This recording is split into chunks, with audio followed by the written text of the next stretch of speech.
मैं श्रीनिवास राय, संस्थापक भारत रक्षा दल ट्रस्ट, सर्वप्रथम समस्त देशवासियों को विश्वकर्मा जयंती की बधाई ज्ञापित करता हूँ।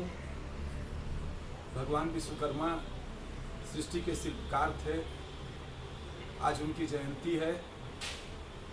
आज जितनी बड़ी बड़ी देश में इमारतें दिख रही हैं, कहीं न कहीं उसके प्रणेता विश्वकर्मा भगवान ही हैं, क्योंकि भगवान विश्वकर्मा ने तमाम भगवान कृष्ण का भी महल विश्वकर्मा भगवान ने ही बनवाया था।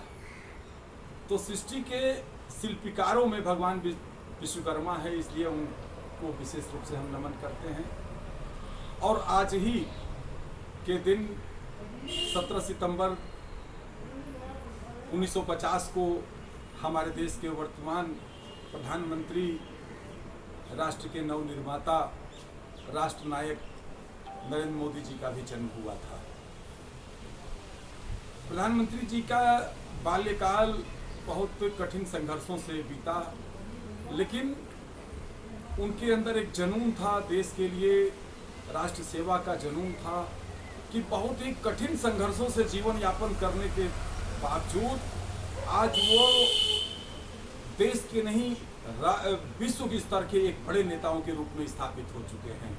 आज हम गर्व से उन्हें राष्ट्र नायक कहते हैं। 2014 के बाद से भारत का बदलता स्वरूप, आज भारत के लोग पूरे विश्व में सम्मान के दृष्टि से अगर देखे जाते हैं तो ये प्रधानमंत्री नरेंद्र मोदी जी की देन है। नहीं तो कभी हमारे देश के प्रति विदेशों में बहुत गलत धारणाएं थी। हम लोगों को बहुत निम्न दर्जे निगाहों से जो है देखा जाता था, लेकिन आज प्रधानमंत्री जी की देन है कि पूरे विश्व में भारतीय जन सम्मान के साथ जीवन जी रहे हैं। उनको जो सम्मान मिल रहा है वो प्रधानमंत्री जी की देन है। आपके कार्यकाल में अनेकों इतने बड़े बड़े साहसिक कार्य किए। धारा 370 की समाप्ति, 500 वर्षों से भी ज्यादा का विवाद, राम मंदिर निर्माण के लिए लाखों लोगों का बलिदान, चल रहा संघर्ष।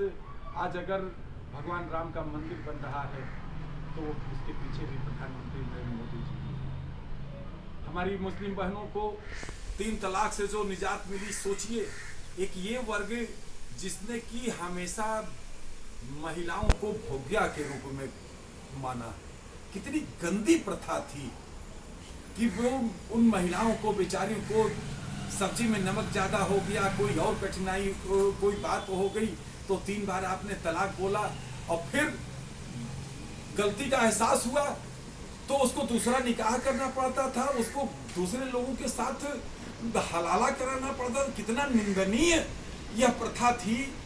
और उस प्रथा को अगर अंत हुआ तो प्रधानमंत्री नरेंद्र मोदी जी की दृढ़ इच्छा शक्ति की वजह से हुआ।